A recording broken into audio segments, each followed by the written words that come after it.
Coucou tout le monde, bienvenue sur ma chaîne YouTube, je suis Megan, ravie de vous retrouver sur cette vidéo et tout spécialement dans cette série de vidéos spéciales Noël, calendrier de l'Avent avec une posture par jour. Aujourd'hui, jour numéro 7, waouh, ça fait une semaine où on prend quelques instants, quelques minutes pour se reconnecter à son corps, à son esprit et à son âme sur son tapis de yoga, avec une posture qu'on redécouvre ou qu'on découvre ensemble. Et aujourd'hui, je vous invite à plonger avec moi dans Uttanasana, ou la posture de la flexion avant. C'est vraiment une posture pour relâcher, libérer, se débarrasser de tout ce dont on n'a plus besoin, laisser couler et reconnecter à sa colonne vertébrale et se faire vraiment beaucoup de bien. Donc je vous invite à me suivre et on se retrouve sur le tapis. À tout de suite.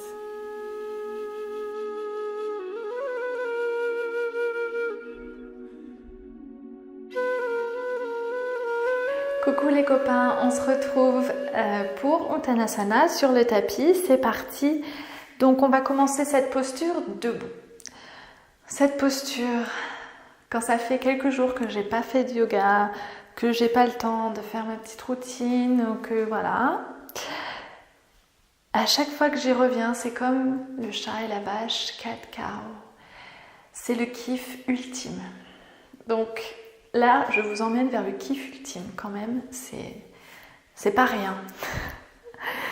Et pour commencer, on va reprendre les fondations de Tadasana ou la posture de la montagne. Donc déjà, si vous faites juste ça, si vous avez juste le temps aujourd'hui d'écouter le début de cette vidéo, de vous ancrer sur vos pieds, de respirer, vous avez déjà tout gagné et tout peut changer dans votre journée, dans votre façon d'appréhender ce qui vous attend.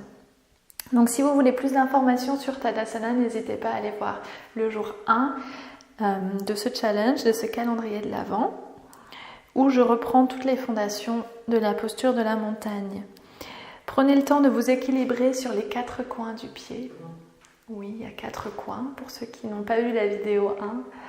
Équilibrez bien le poids du corps. Déposez les orteils au sol sans les gripper. Je déverrouille les genoux. Mon bassin est neutre, donc le coccyx pointe vers le bas. Je rentre le nombril légèrement vers l'intérieur et vers le haut. Et je sens que je presse les pieds au sol et que je vais chercher ces racines, ces fondations au niveau des pieds pour me grandir tout l'avant du corps. Je garde le nombril rentré et j'ouvre les clavicules vers l'avant, les épaules vers le bas, vers l'arrière, le menton légèrement vers l'intérieur, paume de main vers l'avant. Je suis en Tadasana. Oh yeah. Relâche les épaules.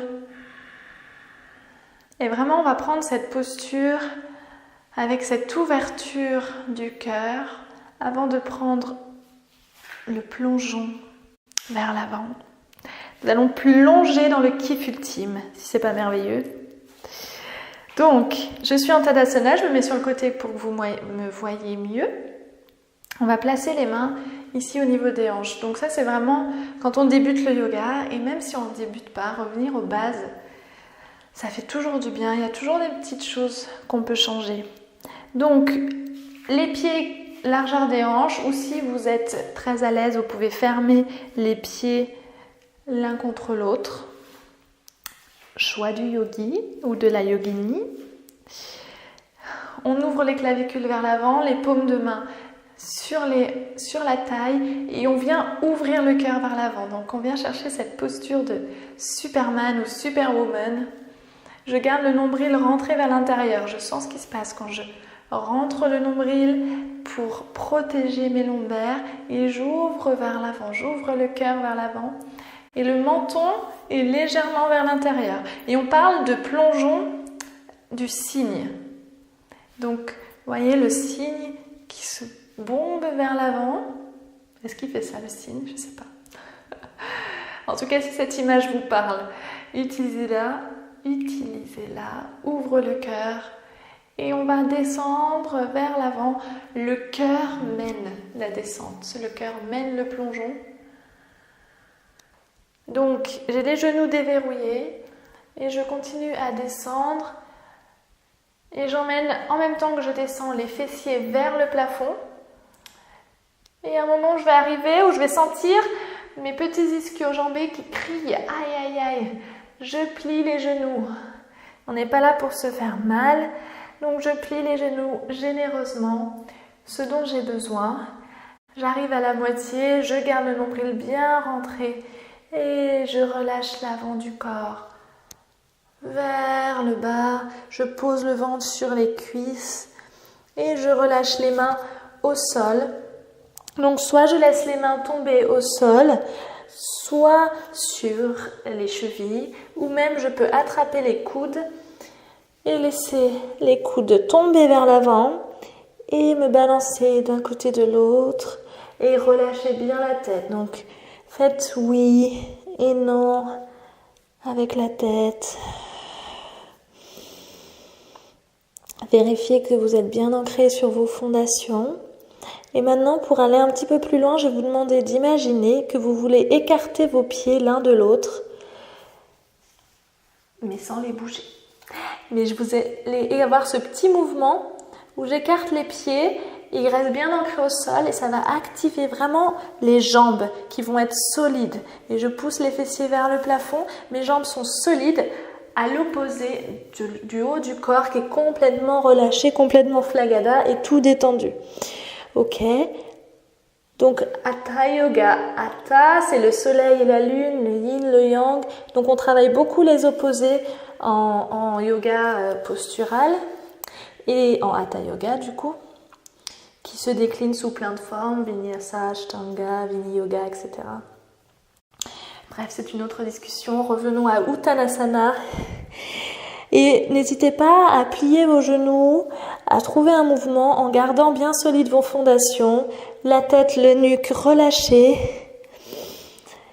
Sentez cette opposition entre le bas du corps et le haut du corps. Et surtout, s'il vous plaît, prenez soin de vos petits ischio-jambiers. Vous pouvez même vous faire des petites caresses. On a le droit de se faire des caresses en yoga si c'est pas trop bien. Parce que vraiment, ces muscles-là sont très fragiles, donc on les étire en douceur.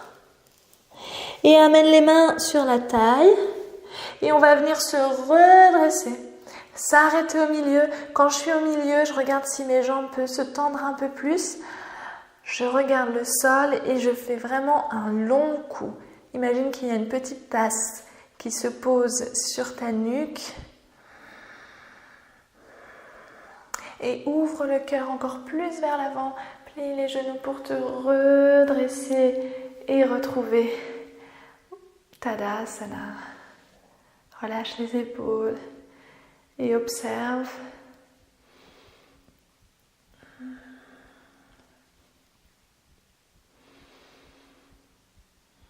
Donc voilà les amis, c'était Uttanasana, posture de la flexion avant, de la pince avant. Je vous invite à la reproduire chez vous plusieurs fois. Vous avez un coup de ras-le-bol, vous avez besoin de vous calmer, de vous relaxer. On va y arriver, de vous relaxer et de vous ancrer dans le moment présent. On se prépare au niveau des fondations. Et une dernière fois, si vous voulez la refaire avec moi, on peut peut-être emmener les mains vers le haut. Et on ouvre le cœur vers l'avant.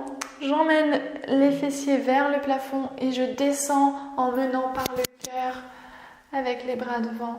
Je ressens quand j'arrive au milieu et je relâche vers le bas. Et là, je laisse complètement aller ma nuque, mes épaules. J'hésite pas à me balancer. Bien sûr, il y a des variations où on va emmener les mains derrière, amener le menton vers les genoux, etc. à l'intérieur des jambes. Bref. L'idée c'est vraiment de se sentir bien dans cette posture et de prendre soin de l'arrière de vos jambes. Et puis sur une inspire, vous pouvez glisser les mains le long des pieds, le long des tibias, des genoux, arriver en haut des cuisses et vous arrêtez à la moitié, les épaules vers l'arrière, long cou. Ardha Uttanasana. Et on peut venir se redresser. À nouveau, ça faisait du bien de la refaire une dernière fois. Donc, j'espère que ça vous a plu. N'hésitez pas à revenir dans cette posture parce qu'elle est géniale pour la colonne vertébrale et puis tous les muscles derrière. C'est vrai que quand on est assis, quand on marche, quand on court, ils sont tout le temps contractés. Donc ils n'ont pas l'habitude d'être étirés et ça fait vraiment du bien parce que si on a les muscles ici trop contractés, le bassin s'est bloqué vers l'arrière et ça crée des tensions au niveau du bas du dos et des lombaires. Par contre, faites vraiment attention à ces muscles-là. Imaginez comme, vous savez, ces bonbons là en fil. Et que si on tire trop fort, ça se casse. Mais si on tire tout doucement, ils vont s'étirer petit à petit et on va pouvoir vraiment avoir 2 fois un bonbon qui fait 2 fois la longueur. Et c'est ça l'idée. Je ne sais pas si cette image ça vous parle, mais en tout cas, étirez, prenez vraiment soin de ces muscles-là. Je vous souhaite une merveilleuse journée ou une merveilleuse soirée et je vous dis à demain pour de nouvelles aventures. Namasté.